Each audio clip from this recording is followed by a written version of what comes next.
In looking at the different body systems, I will talk about the respiratory system.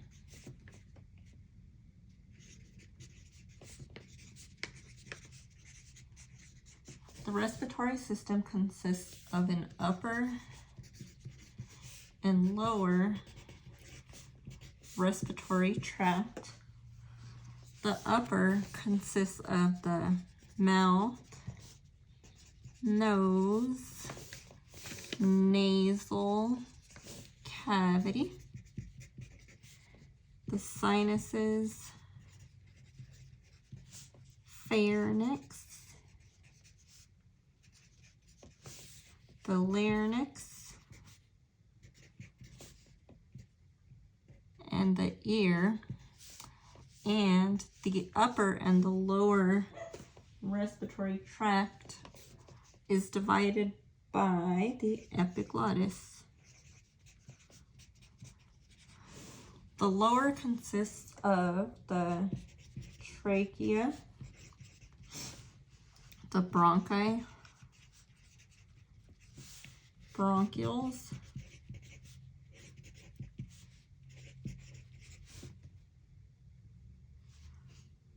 the alveoli, which make up the lungs. In the respiratory system, there are different defenses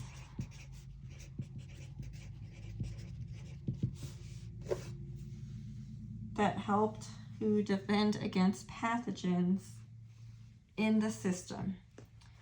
We, in the nose, have nose hairs, or nasal hairs,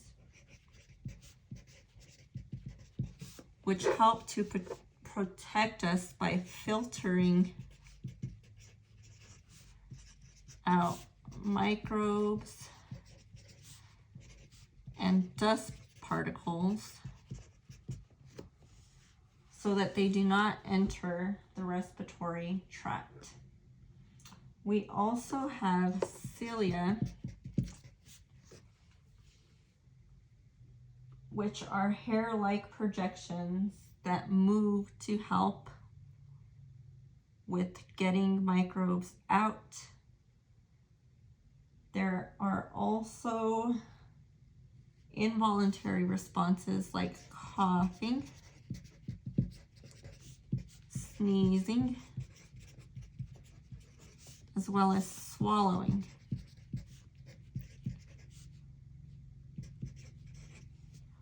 When we cough or sneeze, this allows for air to be able to be propelled out of the mouth when we cough or sneeze.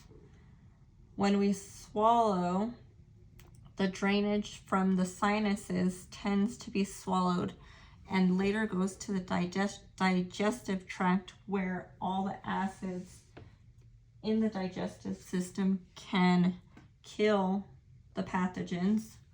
We also have macrophages in the respiratory system that tend to look for the microbes in the lungs so that they can be removed. So it uses the B cells to attack the pathogen if it is something that we may have been exposed to before. And we also have antibodies that I believe with the B cells, when we're re-exposed, interact fast to the immune system because one may have been affected to a disease before. When we look at a specific defense like the cilia, we also have goblet cells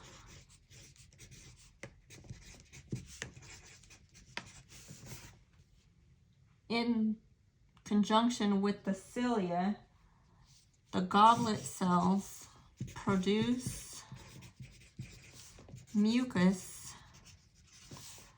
also secreting it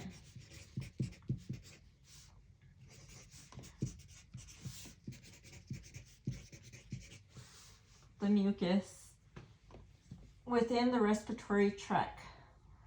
The mucus allows for microbes or pathogens to become trapped and preventing them from reaching the lungs.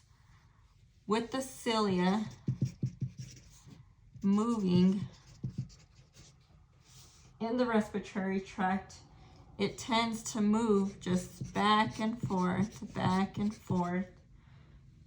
until it removes the microbes from the respiratory tract, and this is known as the mucociliary escalator. And again, this helps to move the mucus and the pathogens out of the respiratory system. When we look at the respiratory system, it is limited to pretty much the upper tract for microbes that are generally gram-positive. And when somebody is immunocompromised, they can transfer other hosts of bacteria. We do have normal biota which perform microbial antagonism, which means they interfere with the action of the pathogen or organism by another in the system. In the respiratory system, the lungs can be considered as sterile, so that would include the lower respiratory tract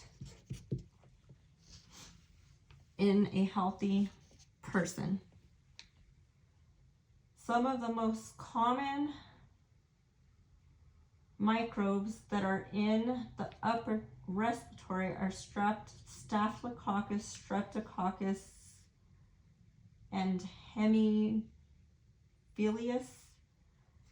And those are the defenses for the respiratory tract.